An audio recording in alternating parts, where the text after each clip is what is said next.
Sasa anko sikiliza. Najua mimi nini kinachoniuma? Kwa sababu kwamba getini walikopo ni askari, si ndio?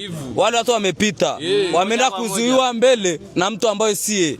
Wamerudi. Walivyorudi ilikuwa nataka tumike sheria. Kwamba nyewe mmetoka wapi? Swali jibu. Kama wamejibu kama sheria Tanzania, hapa hivi Arusha maana sheria ni nini? Yule ilikuwa nataka achukuliwa apelekwe sehemu husika, sio kumpiga. Hatupende, hatujapenda.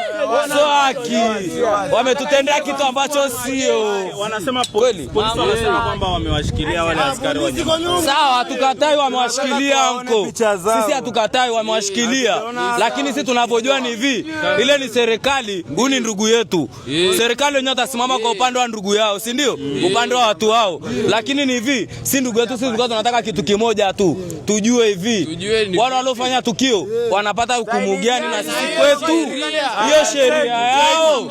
Sikia, na hiyo sheria yao anko mimi nataka kujua ni hivi kwamba wale hivi leo sisi tunaenda kumzika ndugu wetu, hatukatai. Tunamwomba Mama Samia atusaidie, ile ni neno la Watanzania, si ndio? Aloazuia mwenyewe alikuwa ni mzungu huko, si ndio?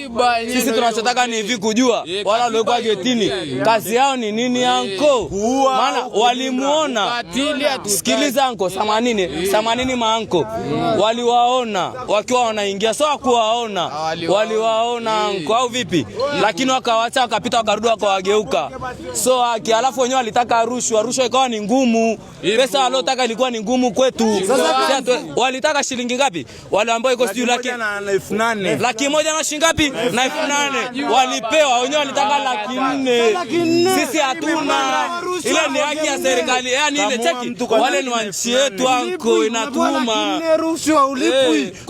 Hapa nyesha pandisha kisukari na chango la hatari yenyewe. Kwanza hivi watu wanaenda jeshini kabisa na nasoma, unajua binadamu unamlinda simba na twiga na manyoka. Afu unakuja unamuua binadamu mwenzako. Sasa wewe hata simba huko tujue kwamba umekaa sasa. Unamuaje nyoka? Sasa una hata mtoto kama huyu hapa, una hata mdogo wako sasa.